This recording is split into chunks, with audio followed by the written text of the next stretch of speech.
Lorsqu'on veut attacher, par exemple, du bois de structure, lorsque je parle de bois de structure, je veux dire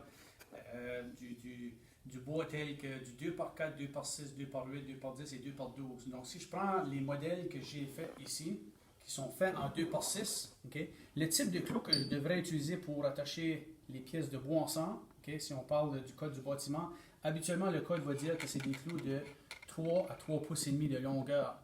Donc, on a 4 différents types de clous. Actually, on a 5 différents types de clous. Si on prend, par exemple, les clous à air qu'on va utiliser, puis les clous à air sont d'une dimension de 3 pouces et quart. Donc, c'est entre 3 pouces et 3 pouces et demi.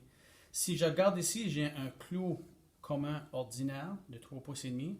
J'ai un clou vrillé, okay, ordinaire. Ensuite de ça, j'ai un clou commun galvanisé, le troisième. Puis j'ai un clou spirale galvanisé. Donc, la différence entre tous ces clous-là, je te dirais que les clous ordinaires vont retenir beaucoup moins en tension. Aussitôt qu'on ajoute une vrille, ça fait penser à une mèche, qui veut dire que ça s'entortille dans le bois.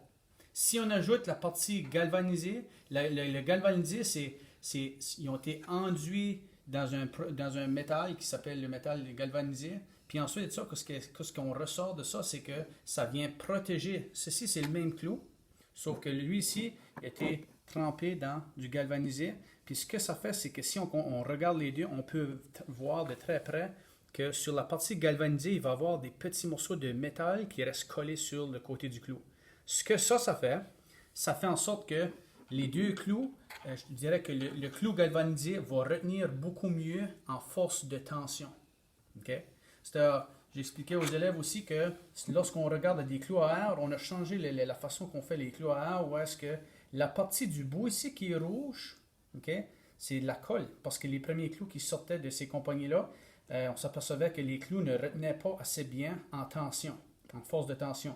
Alors, on a appliqué un produit que lorsque les clous vont être insérés dans le bois, la force de friction va faire en sorte que le clou va retenir beaucoup mieux deux pièces de bois ensemble. Okay? On a parlé de bois de structure, qui veut dire, par exemple, un mur en 2 par 4, ou en 2 par 6, je devrais plutôt dire. Lorsqu'on veut placer les panneaux sur un plancher, un mur ou une toiture, les types de bois les plus utilisés, je dirais que c'est des panneaux de copeaux, des panneaux de ce qu'on appelle du OSB, qui sont 16e d'épaisseur pour un mur.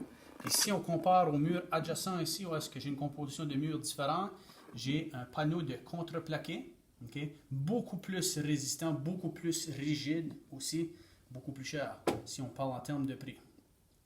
Pour attacher ces différents types de panneaux-là qui vont varier de, je dirais, de 1 demi-pouce, 5 huitièmes de pouce habituellement pour un plancher, 5 huitièmes de pouce habituellement pour une toiture, les 5 types de clous suivants, okay, seraient des exemples de clous à utiliser, qu'on pourrait utiliser pour retenir ces pièces de bois-là.